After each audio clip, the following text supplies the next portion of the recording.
Selamat siang. Assalamualaikum warahmatullahi wabarakatuh. Pada tutorial hari ini eh, kita akan melanjutkan pembahasan latihan soal UAS yang telah dibahas di kelas kemarin ya. Kemarin kita sudah membahas nomor satu, kemudian nomor 2, nomor 3, nomor 4, 5, 6, 7. Kita sudah sampai di nomor 7. Nah, hari ini kita melanjutkan nomor 8 sampai nomor 14 ya. Oke, yang nomor 8. Nomor 8 soalnya adalah tentukan daerah asal fungsi Gx sama dengan ln E pangkat X dikurangi 2. Oke, dalam mencari daerah asal berarti kita mencari X, mencari X hingga nanti ln E pangkat X min 2 itu ada nilainya ya. Pahami dulu. Jadi ln X ini ada nilainya atau terdefinisi ya ketika X-nya lebih besar dari 0. Karena kita tahu bahwa ln X itu kan didefinisikan sebagai bentuk integral ya. Di ln X sama dengan integral 1 sampai X seperti dt. Kalau dilihat dari grafik seperti, jadi ini T, ini sumbu T, ini sumbu Y, seperti.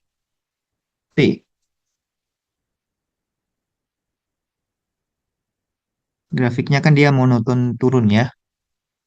Kemudian ini 1. Jadi kalau X-nya positif, dia itu tidak lain adalah luasan yang di arsir ini ya. Dan kalau X-nya lebih besar dari 1, dan luasannya, nilai ln-nya itu tidak lain adalah luasan ini. Sedangkan kalau X-nya kurang dari 1, nilai ln-nya itu tidak lain adalah negatif luasan yang ini ya. Jadi kalau X-nya lebih besar dari 1, dia bernilai positif, sedangkan kalau X-nya kurang dari 1, dia bernilai negatif. Dengan syarat X-nya lebih besar sama dengan 0. Jadi diingat-ingat bahwa ln X akan terdefinisi jika X-nya positif. Jadi di sini agar Gx ini ada nilainya atau terdefinisi, syaratnya apa? Syaratnya adalah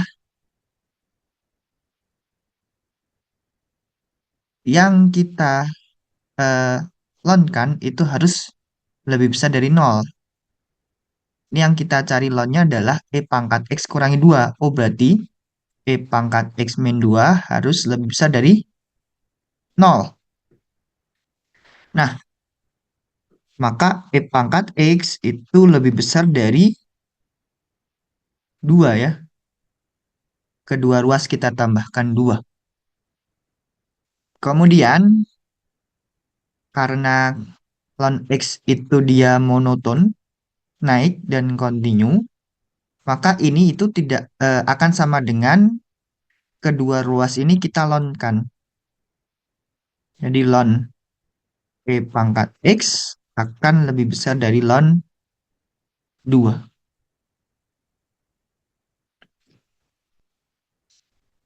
Oke. Jadi karena ln X ini dia monoton naik dan kontinu, dia akan tidak merubah urutan ya. Jadi kalau kedua ruas kita lonkan itu tandanya akan sama. Dengan demikian, dengan menggunakan sifat lon dan eksponen, jadi ln dan eksponen itu tidak lain adalah fungsi yang saling inverse. Sehingga ln E pangkat X itu menjadi X, yang ini biarkan dalam bentuk ln 2. Ln 2 itu adalah suatu bilangan real ya, bilangan real yang irasional. Jadi biarkan dalam seperti ini. Maka kita sudah mendapatkan syaratnya. Syaratnya adalah X harus lebih besar dari ln 2. X-nya harus lebih besar dari ln 2. Dengan demikian, daerah asal G itu adalah DG sama dengan himpunan X anggota bilangan real dengan syarat X-nya harus lebih besar dari ln 2.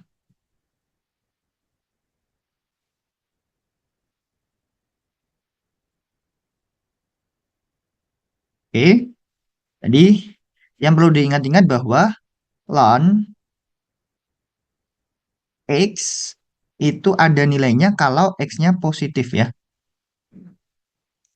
Sedangkan kalau dia fungsinya E pangkat X, dia akan terdefinisi untuk, jadi kalau dia punya fungsinya adalah E pangkat X, E pangkat X ini terdefinisi untuk sebarang X bilangan real. Kemudian ada A pangkat X juga. Ini dia terdefinisi untuk sebarang X bilangan real juga. Tapi kalau A log X dengan bilangan pokok A, itu ada juga yang menuliskan hanya di bawah seperti ini ya. Ini dia terdefinisi untuk X yang lebih besar dari 0.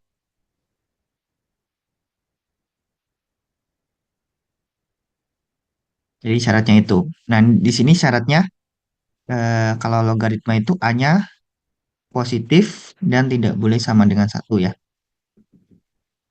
Oke, kemudian yang nomor 9. X pangkat Pi tambah Pi pangkat X. Yang perlu diingat bahwa Pi itu adalah bilangan real, atau lebih khususnya adalah bilangan irasional. Bilangan yang tidak bisa dinyatakan dalam bentuk A per B, di mana A per B-nya adalah bilangan bulat. Oke, Pi-nya itu bilangan real ya, atau bilangan irasional. Perlu diingat-ingat kalau kita menemui turunan, kemudian ada bentuk fungsi tambah fungsi, maka kita bisa hitung satu-satu ya. Jadi ini itu tidak lain adalah kita diminta mencari turunan dari X pangkat Pi ditambah dengan turunan dari Pi pangkat X. Pi pangkat X. Tapi kalau bentuknya perkalian, tidak menjadi X pangkat Pi diturunkan kali Pi pangkat X diturunkan ya, tidak ya. Tapi gunakan aturan perkalian. Kalau U kali V, U dan V-nya adalah fungsi dalam X, maka turunannya tidak lain adalah U aksen V tambah U V aksen. Yang sudah kita pelajari di materi sebelum UTS. Oke, kita ingat-ingat kembali. Bedakan ya X pangkat bilangan dengan bilangan pangkat X. X pangkat bilangan dengan bilangan pangkat X. Kalau bentuknya itu X pangkat bilangan. Jadi turunan dari X dipangkatkan eh, A, A itu bilangan ya,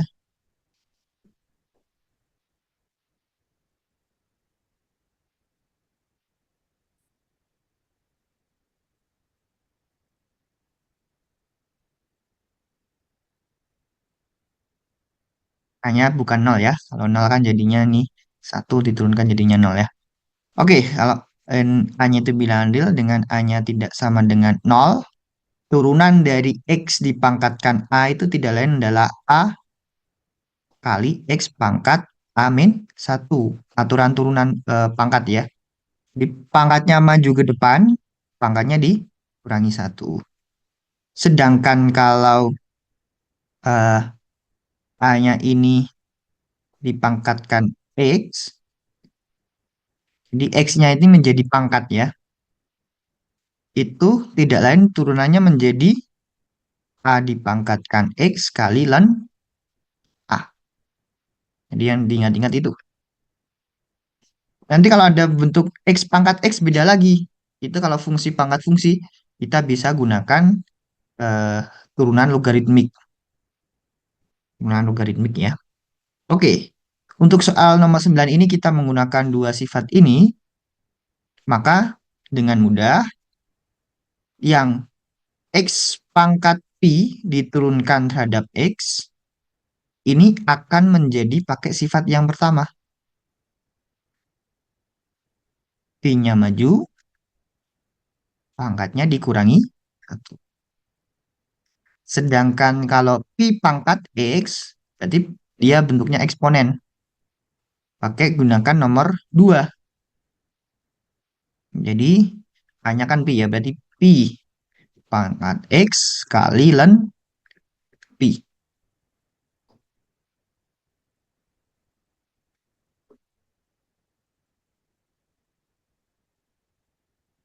Oke, ini sudah tidak bisa disederhanakan lagi. Berarti jawabannya ini ya, cukup seperti itu. Baik, itu tadi yang nomor 9. Saran saya untuk belajar, silakan buat rangkuman turunan fungsi-fungsi sederhana ya.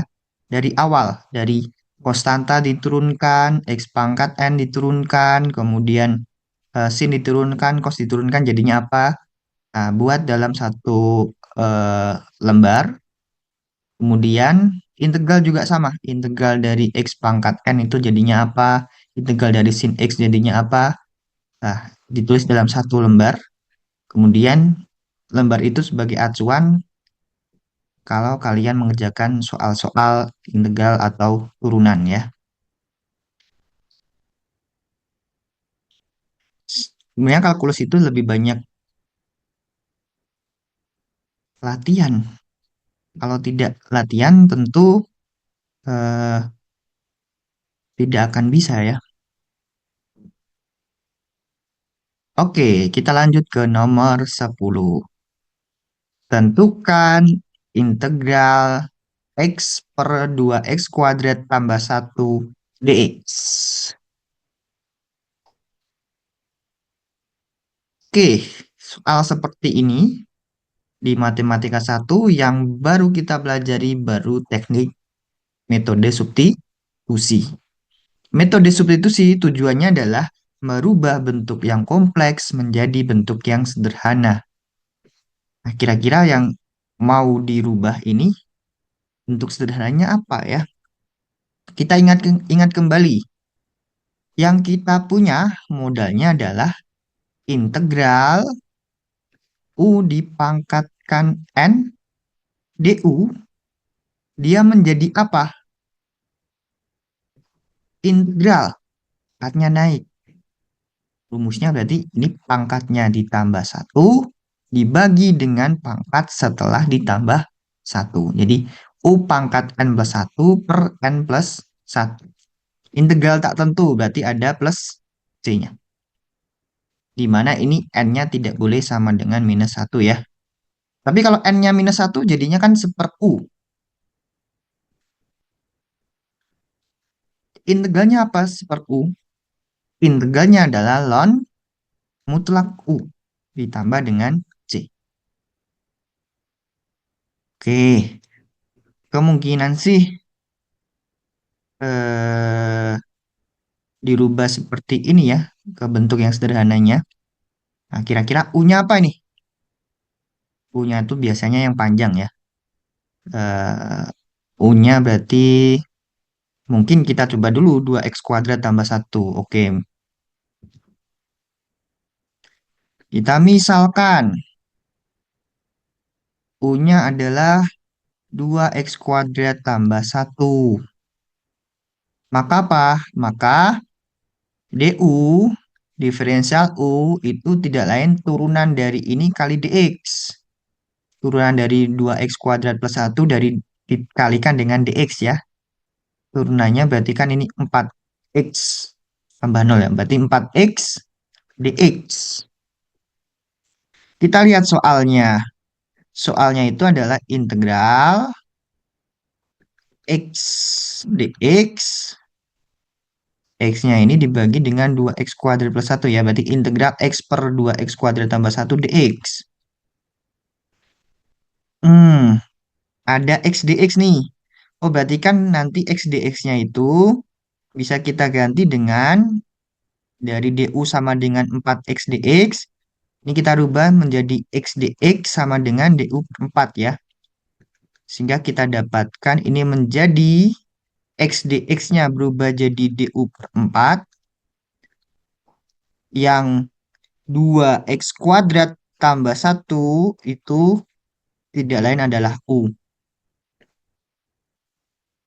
Du per 4. Du per 4 itu kan tidak lain adalah seperempat kali du ya. Sama saja ya.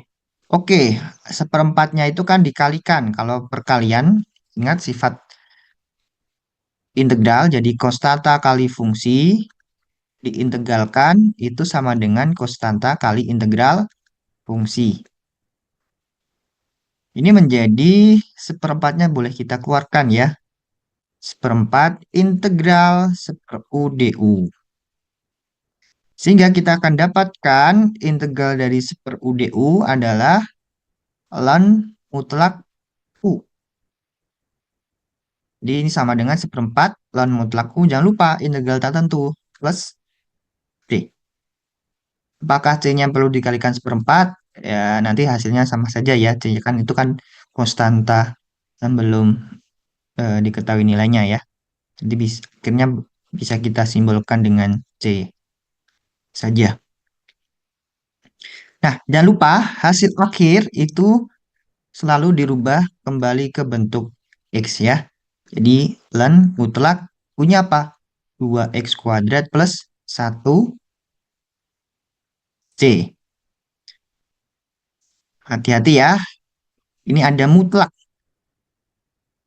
Apakah mutlaknya boleh dihilangkan? Kalian cek dulu.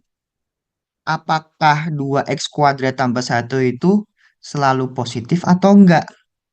Kalau dia tidak selalu positif, biarkan dalam bentuk mutlak. Sedangkan kalau dia selalu positif, mutlaknya boleh kita ganti dengan kurung biasa. 2x kuadrat tambah satu. X kuadrat itu kan dia selalu positif atau nol ya. Dikali 2 pasti juga selalu positif atau nol.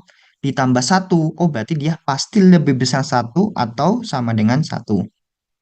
Sehingga ini selalu positif. Sehingga kurung sikunya bisa kita ganti dengan mutlaknya boleh kita ganti dengan kurung biasa.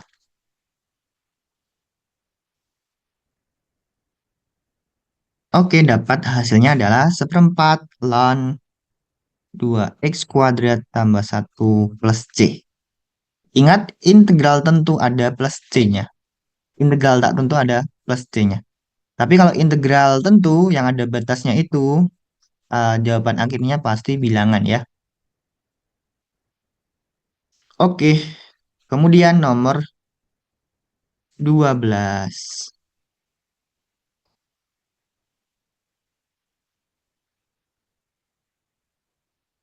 Oh, nomor 11-nya kelewat ya. Coba.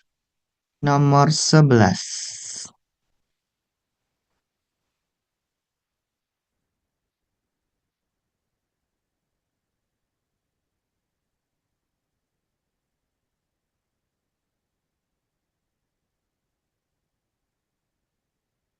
Nomor 11 apa nih?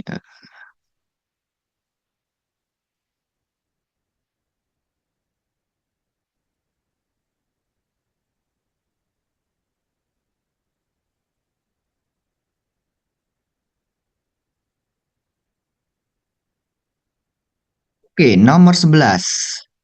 Kita punya fx sama dengan x pangkat 3 tambah 2x tambah 1. Tunjukkan bahwa f mempunyai inverse dan hitung f inverse aksen 4. Oke, kita jawab dulu yang bagian pertama. F mempunyai inverse. F mempunyai inverse jika dan hanya jika f-nya itu adalah fungsi satu-satu. Tapi di kalkulus, kita bisa manfaatkan kalkulus, yaitu di mana kalau f-nya itu monoton murni, di f monoton murni, maka f mempunyai inverse. Oke, jadi jika f monoton murni, maka f mempunyai inverse. Tapi kalau kebalikannya itu belum tentu ya. F mempunyai inverse belum tentu f monoton murni dan domainnya. Nah, di bab sebelumnya kita tahu bahwa untuk menunjukkan dia monoton, kita gunakan turunan pertama ya. Jadi kalau turunan pertamanya positif, dia monoton naik. Sedangkan turunan kedua pertamanya negatif, dia monoton turun. Jadi kalimat ini bisa kita turunkan menjadi jika F aksen ini selalu positif, atau bisa juga F aksen selalu negatif pada domainnya,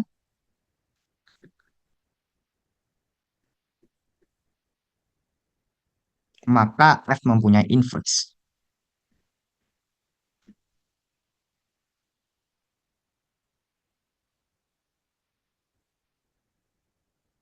Oke, F selalu positif berarti kan dia monoton naik nih. Kalau dia monoton naik, maka dia punya inverse. F aksen selalu negatif. Oh, berarti dia monoton turun. Monoton turun berarti dia punya inverse. Nah, maka di sini kita coba cari F aksennya. F aksen X sama dengan apa? 3x kuadrat tambah 2. Karena x kuadrat itu selalu lebih besar sama dengan 0, maka fx sama dengan 3x kuadrat, f aksen x sama dengan 3x kuadrat plus 2, ini pasti lebih besar sama dengan 0. Atau lebih spesifiknya, bukan tidak pakai sama dengan ya, pasti lebih besar sama dengan 2 ya. Nah, ini pakai sama dengan. Yang 3x kuadrat ini kan pasti lebih besar sama dengan 0, ditambah 2 pasti dia lebih besar sama dengan 2. Pasti positif nih. Karena f aksen x ini selalu positif, maka f monoton naik. Sehingga f mempunyai inverse.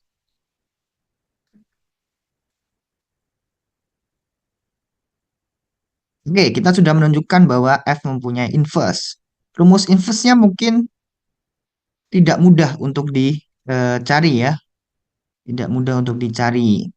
Tapi kita bisa menghitung ini tanpa mencari rumus F inverse-nya. Tapi kita terlebih dahulu mencari F inverse 4. F inverse 4 itu misalkan A artinya apa? Artinya adalah FA sama dengan 4. FA sama dengan 4. Berarti A pangkat 3 tambah 2A tambah 1 sama dengan 4. A pangkat 3 tambah 2A min 3 sama dengan 0. Oke, kemudian kita cari A-nya. Nah, biasanya soalnya itu eh, A ini biasanya mudah atau biasanya bulat ya biasanya ya. Kalau tidak bulat akan cukup sulit mencari A-nya ya.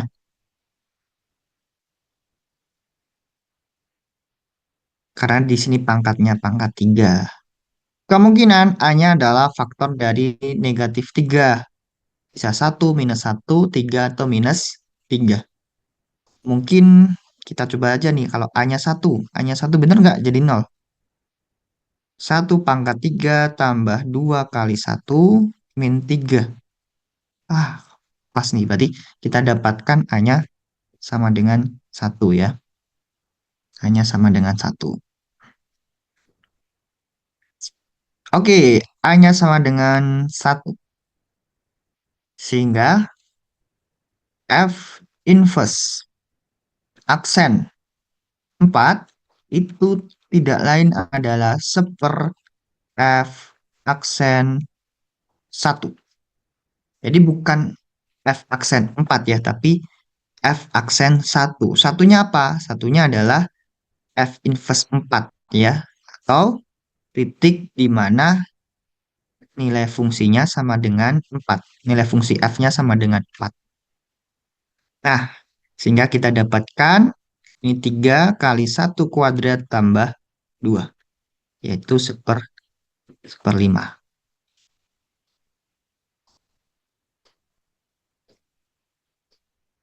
Oke, kemudian yang nomor 12. Diketahui suatu bakteri saat T tumbuh secara eksponensial dan memenuhi YT sama dengan C, E pangkat KT dengan C dan K adalah suatu konstanta. Diketahui setelah 2 jam, ukuran populasi adalah 10.000. Setelah 5 jam, ukurannya menjadi 80.000. Tentukan ukuran populasi saat awal. Oke, pahami dulu soalnya. Kita punya modelnya, yaitu Y. T sama dengan C, E pangkat K kali T. Diketahui setelah 2 jam. T-nya dalam jam ya.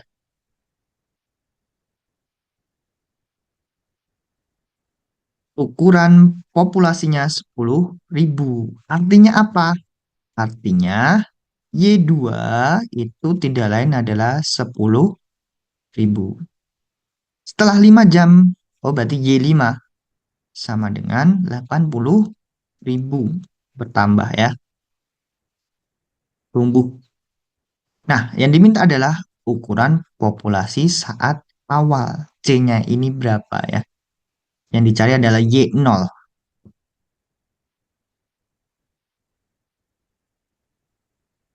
Y0. Y0 itu apa? Tidak lain adalah E pangkat 0. E pangkat 0 kan 1. C kali E pangkat 0. C kali 1 ya. Punya C. Nah, tujuan kita mencari C-nya. Bagaimana? Ya, manfaatkan yang diketahui. Yang diketahui apa? Y2. Y2. Y2 itu berarti C, E pangkat 2K. Y5 itu C, E pangkat 5K. Bagaimana kita mencari C dan K-nya? Kita eliminasi salah satu variabel terlebih dahulu untuk mencari variabel yang belum tereliminasi ya. Mungkin bisa kita lakukan pembagian. Oke, dari sini coba kita bagi nih. Y5 dibagi dengan Y2 itu tidak lain adalah C pangkat C kali E pangkat 5K dibagi dengan C E pangkat 2K. Y5 per Y2 berarti 80.000 dibagi 10.000. Tidak lain adalah E dipangkatkan 5K kurangi 2K. Oh, 3K. Oh, ini kan jadinya 8 ya. Kita dapatkan len 8 itu sama dengan len E pangkat 3K. Oh, berarti 3K itu sama dengan len 8. Makanya kita dapatkan tidak lain adalah sepertiga len 8. Sifat logaritma natural. Kalau konstanta kali len A itu menjadi len A pangkat konstantanya ya. Sehingga ini kita akan dapatkan len 8 pangkat sepertiga. 8 itu 2 pangkat 3.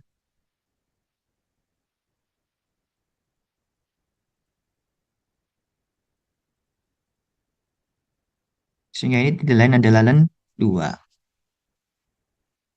Oke, kayaknya ketemu len 2.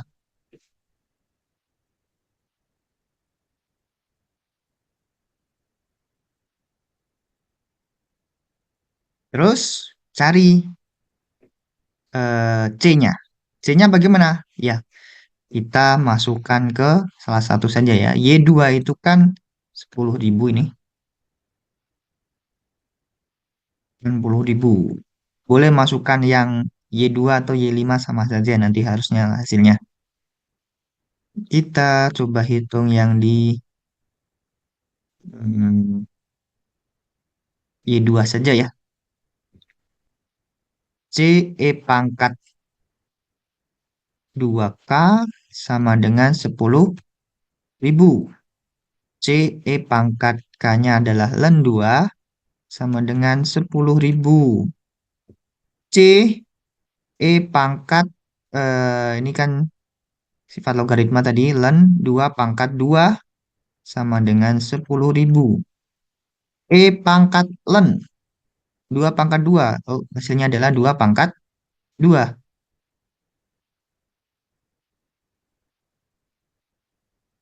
4C sama dengan 10.000.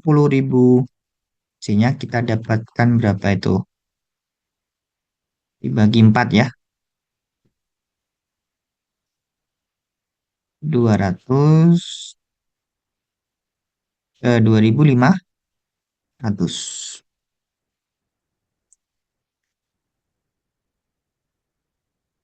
Jadi, jangan lupa ya kalau soal itu kasih kesimpulan. Tentukan ukuran awal populasi ya. Jadi, ukuran awal populasi adalah 2.500.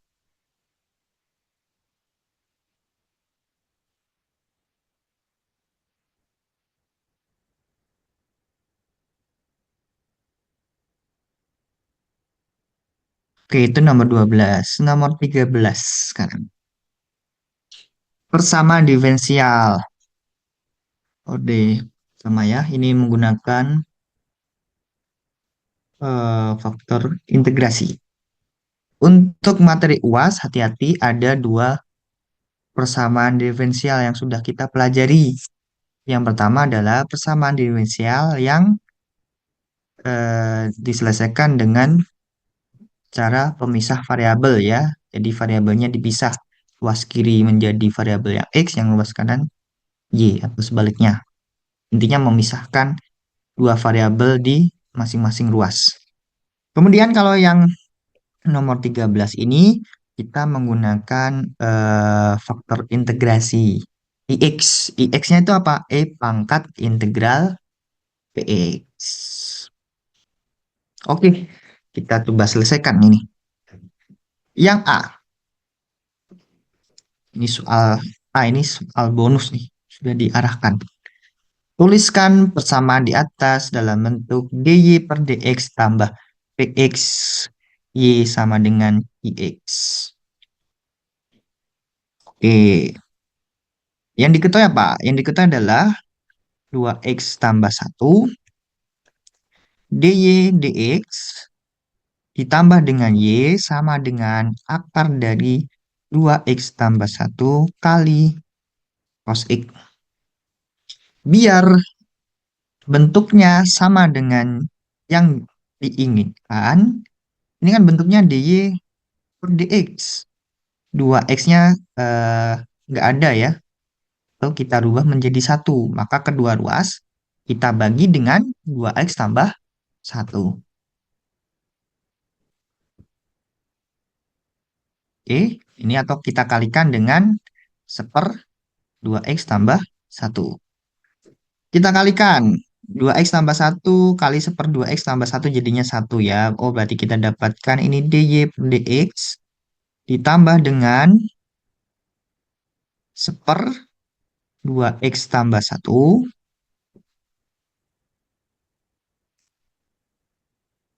y sama dengan akar 2x tambah satu bagi ini. Menjadi ini seper akar 2x tambah satu kali cos E.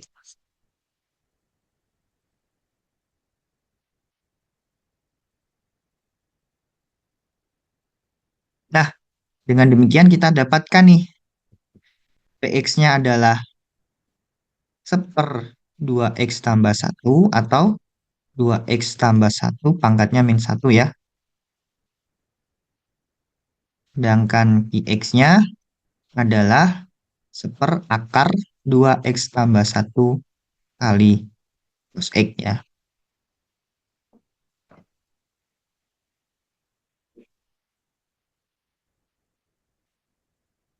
Selesai yang A. Kemudian yang B, tentukan faktor pengintegran atau faktor integrasi. Oke, faktor integrasinya apa?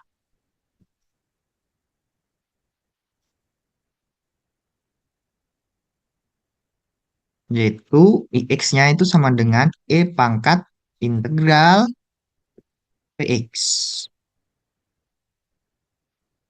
Oh, berarti E pangkat integral Px-nya apa? 2x min satu pangkat min satu ya. Oke, kayaknya lebih nyaman tidak usah dirubah ke bentuk seperti itu.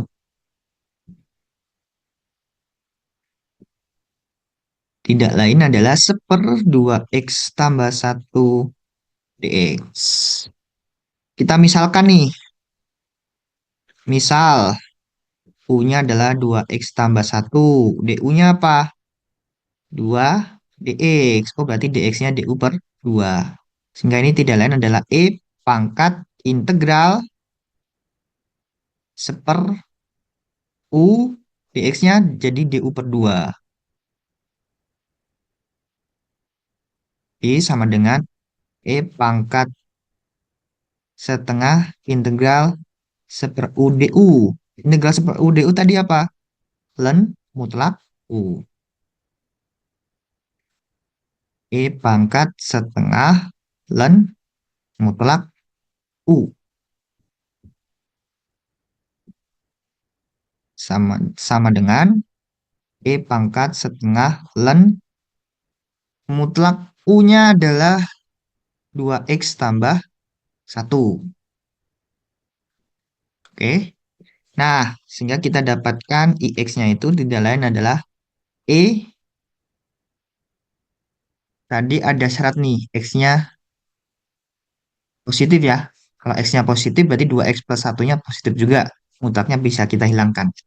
Jadi ini menjadi E setengah ln 2x tambah satu. Sama dengan apa? Ini tadi ya sifat logaritma ya. Menjadi E pangkat ln 2x tambah satu dipangkatkan setengah. E pangkat ln. Saling menghilangkan, saling inverse. Kita dapatkan tidak lain adalah 2x tambah satu pangkatnya pangkat setengah. Pangkat setengah bisa kita tulis menjadi akar 2x tambah satu. Nah, ini faktor integrasinya. Yang B selesai. Yang C, tentukan solusi umum persamaan diferensial pada bagian. Oke, caranya gimana? Caranya adalah kalikan kedua ruas dengan faktor integrasi. Kedua ruas, yang mana? Yang sudah bentuk dy per dx tambah px y sama dengan gx itu ya. Jadi dy per dx tambah seperdua x tambah satu y sama dengan akar 2x tambah satu cos x. Ini kedua ruas kita kalikan dengan faktor integrasi.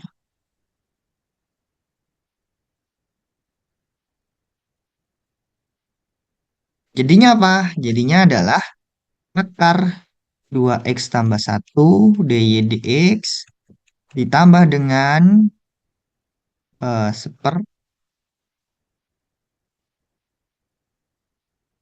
akar 2x tambah satu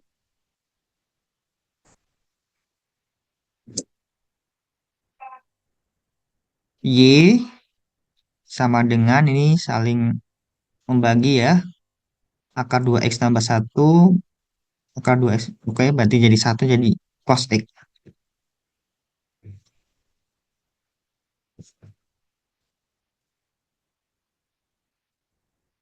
Nah, yang luas kiri ini dia akan menjadi apa? Yang luas kiri ini itu kan selalu menjadi bentuknya ini ya. Yang kiri itu selalu dalam bentuk faktor integrasi kali y. Yang kanan dia menjadi faktor integrasi kali x. Ceritanya gimana ceritanya? Ya coba aja nih, ix kali y kalau diturunkan dia itu menjadi pakai aturan perkalian ya, u kali v tambah u v aksen. Jadi ini ix-nya itu misalkan u, y-nya itu v. Ini kan tidak lain adalah u kali v aksen ditambah dengan u aksen kali v ya. Jadi yang akar 2x tambah satu dy dx ditambah dengan seperakar 2x tambah satu y itu dia tidak lain adalah turunan dari akar 2x tambah satu dikalikan y.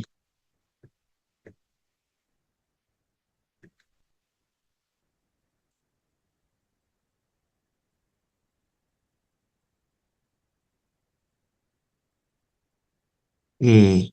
Terus bagaimana? Ya kedua ruas kita integralkan. Yang kiri itu kalau diintegralkan menjadi akar 2x tambah satu kali y. Yang kanan menjadi integral cos x dx.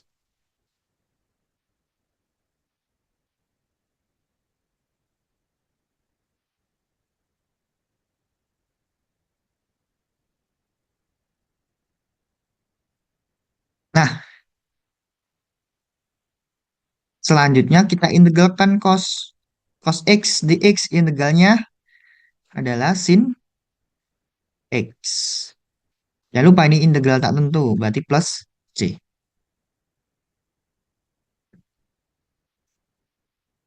Sehingga kita dapatkan y-nya sama dengan seperakar 2x tambah satu kali sin x plus c. Nah, itu solusi umumnya ya. Jadi, solusi umumnya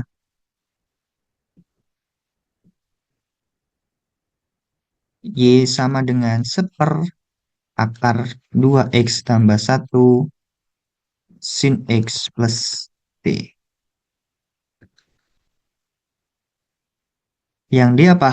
Solusi khusus kalau Y0 sama dengan 5. Oke, kita punya Y0 sama dengan 5. Nah, simbol Y ini itu maksudnya apa? YX ya.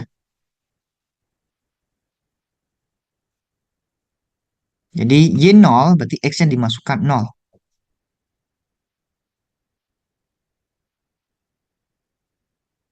Y0 berarti 5 sama dengan seper.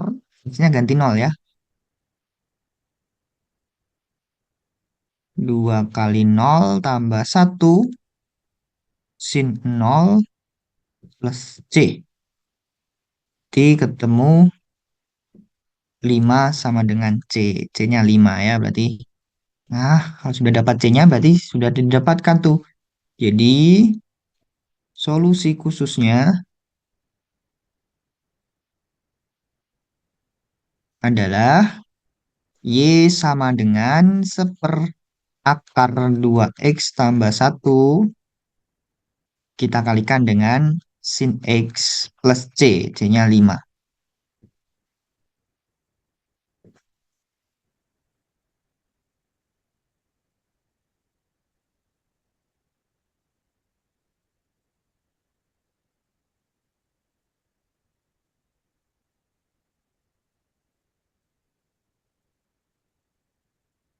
Oke, kemudian yang nomor 14. Suatu tangki berbentuk kerucut terpancung memiliki jari-jari bagian atasnya 2 meter. Nih, jari-jari atasnya 2 meter, dasarnya 1 meter, tingginya 2 meter nih. Kemudian terisi air 1 meter seperti gambar ini ya. Kemudian berat jenisnya 10 pangkat 4 Newton per meter kubik.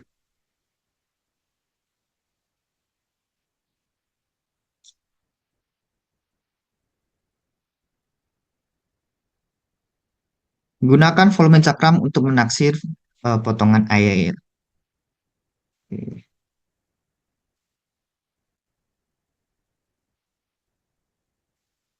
Kita gunakan gambar kiri, sebelah kanan ya. Kita mau lihat potongannya itu.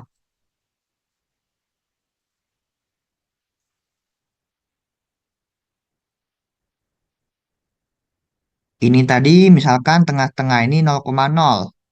Jari-jarinya satu, berarti ini satu ya. Ini satu. Kemudian di atas ini jari-jarinya dua.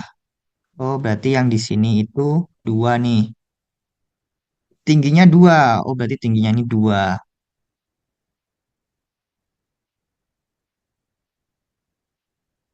Bisa nggak kita cari persamaan garisnya ini?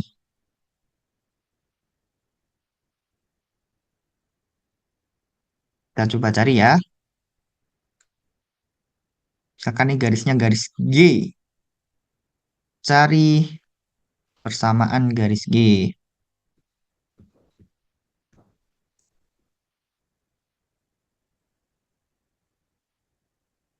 Boleh kalian cari dulu gradiennya, terus menggunakan rumus gradien sama satu titik ya. Atau boleh juga pakai langsung menggunakan rumus persamaan garis melalui dua titik. Sini kita tahu dia melalui eh, 1,0 dan 2,2.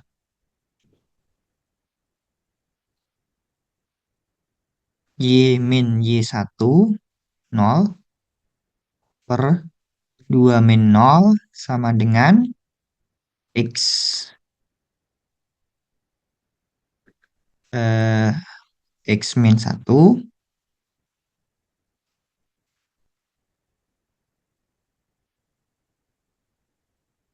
per 2 min 1. Oh, berarti Y sama dengan, ini kan 2 ya, kalikan sini. 2 X min 2. Oke, garisnya ini tidak lain adalah Y sama dengan 2X min 2. Jika tingginya ini Y, oke, ini Y, Nah, pertanyaannya, titik yang di sini tuh X-nya sama dengan berapa? X-nya, ini kan titiknya di garis nih, pada garis ya. Oh, berarti Y sama dengan 2X min 2. Ini Y plus 2 sama dengan X. Sama dengan 2X. X-nya tidak lain adalah Y plus 2 per 2. Kalau di sini tingginya Y, maka jari-jarinya ini tidak lain adalah X sama dengan Y tambah 2 per 2.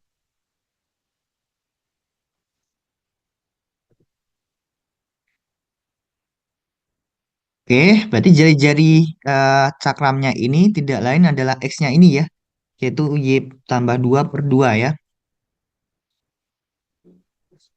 Sehingga volume cakram itu delta V sama dengan apa? Sama dengan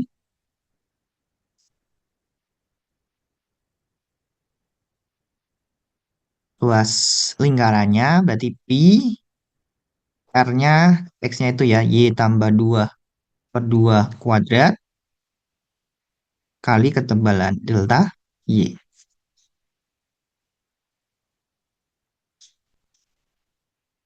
Oke, ini ya.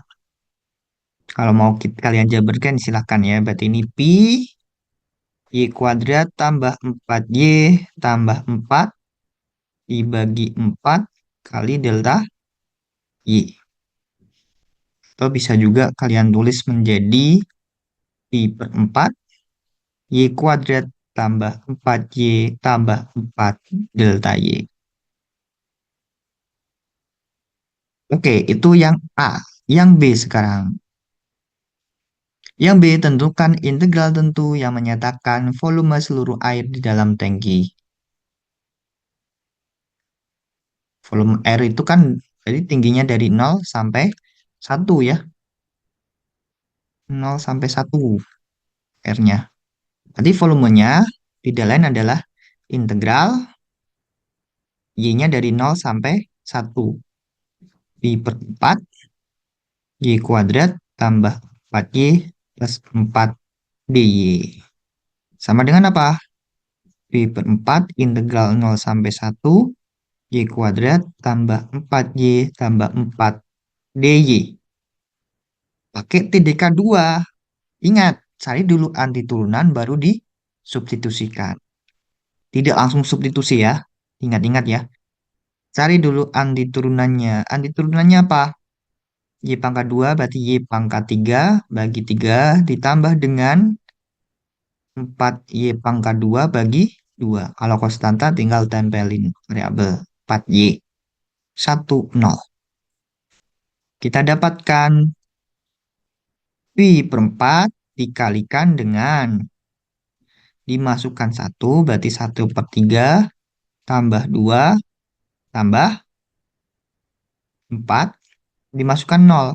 Kurangi 0 tambah 0 tambah 0. Sehingga kita dapatkan hasilnya Pi per 4 kali berapa nih? Eh, jadikan bertiga aja ya. 6 tambah 12 tambah 1. 19 ya. 19 per 3.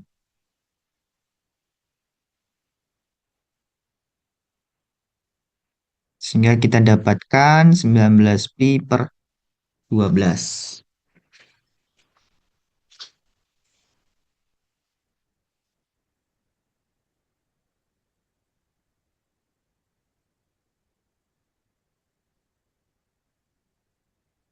Oke, kemudian yang C.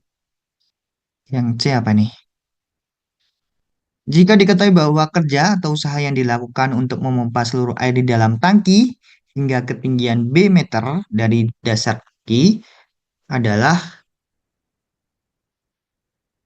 ini, tentukan nilai B-nya. Oke, misalkan tingginya di sini B gitu ya, dari 0 ke B. Nol ke B. Kalau kita mau memindahkan potongan ini ke ketinggian B, usahanya berapa? Usahanya adalah gaya berat kali perpindahannya. Perpindahannya tidak lain adalah B kali Y. B kurangi Y kali.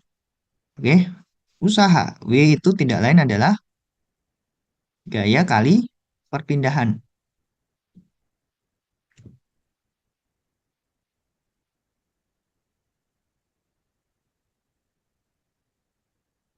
Di usaha untuk memindahkan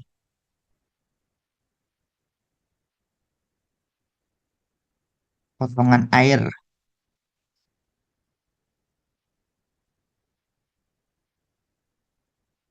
yang bagian A itu tidak lain apa? Tidak lain adalah gaya delta W itu gaya. Gayanya itu tidak lain adalah apa tadi volume kali berat jenis. Berarti 10 pangkat 4, 10 pangkat 4 kali delta V kali perpindahannya. Perpindahannya itu dari titik Y menjadi B. Berarti kan jaraknya itu B kurangi Y ya. B kurangi Y.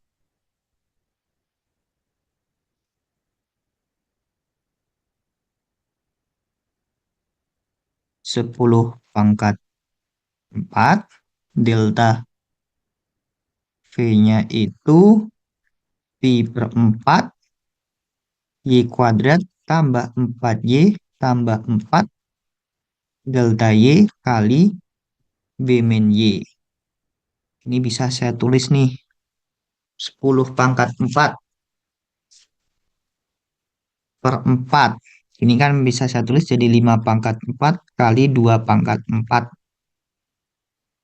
Pi ini 4 itu kan 2 pangkat 2 ya.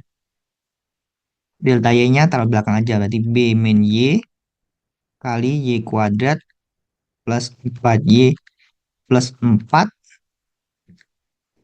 delta Y.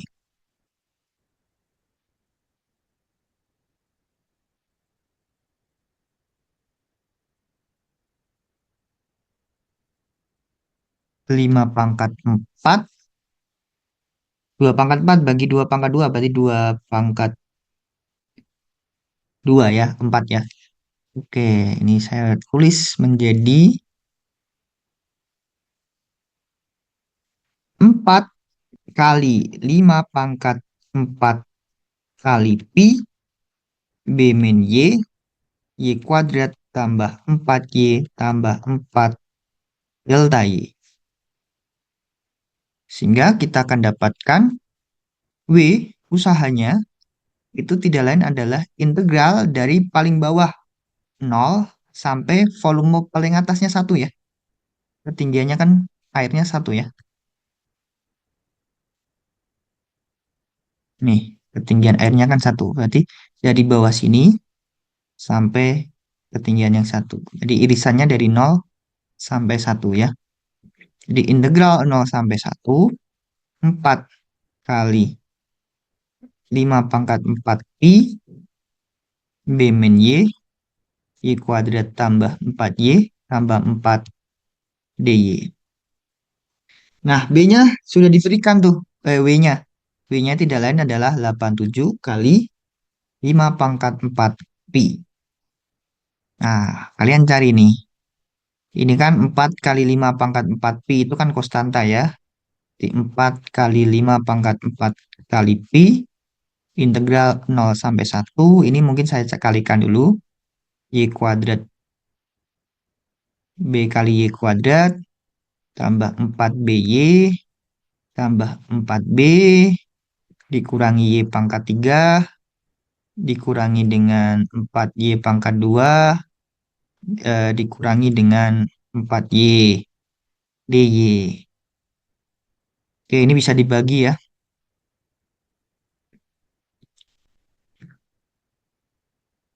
Ini kita akan dapatkan 87 per 4 sama dengan kedua ruas kita bagi dengan 4 kali 5 pangkat 4 pi. Nah, ini integralnya tidak lain adalah B per 3 Y pangkat 3 ditambah dengan 2B Y pangkat 2 ditambah dengan 4B Y dikurangi dengan seperempat Y pangkat 3 Y pangkat 4 dikurangi dengan 4 3 Y pangkat 3 dikurangi dengan 2Y kuadrat. Dihitung di satu, kurangi dihitung di nol. K 87 per 4 sama dengan, masukkan satu, B per 3 tambah 2B tambah 4B dikurangi dengan seperempat min 4 per 3 min 2, yang nol nanti semuanya jadi nol ya.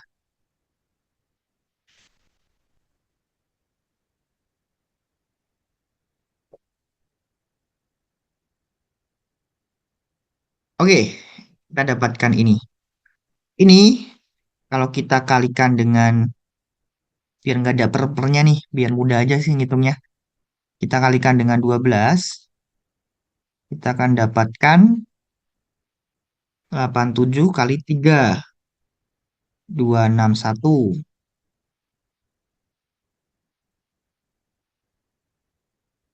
Nah, ini seharusnya di bawah ya. Eh, saya tulis di sini aja ya, biar muat. Jadi kalau ini kita kali dengan 12, jadi 261 sama dengan 4B tambah 24B tambah 48B dikurangi 3 dikurangi 16 kurangi 24. 4B tambah 24B tambah 48 ketemunya 76B, 261 tambah 3 tambah 16 tambah 24, 304. Oh, berarti B-nya ketemu 304 dibagi 76, yaitu 4 ya. Nah, ini jawabannya.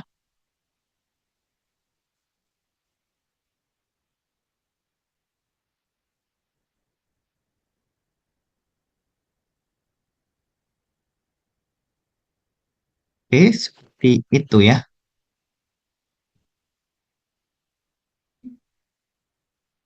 Jadi idenya kita coba pindahkan sedikit demi sedikit ya irisannya, bagian demi bagian. Oke, eh, itu untuk tutorial hari ini. Untuk presensinya, silakan diisi maksimal sampai hari Minggu ya. Jadi kalian bisa sambil belajar dulu, setelah melihat video baru presensi. Jangan langsung presensi ya, tanpa melihat video tentu. Tentu harus melihat videonya terlebih dahulu, biar lebih paham. Oke, demikian untuk tutorial hari ini. Saya tutup. Terima kasih. Assalamualaikum warahmatullahi wabarakatuh.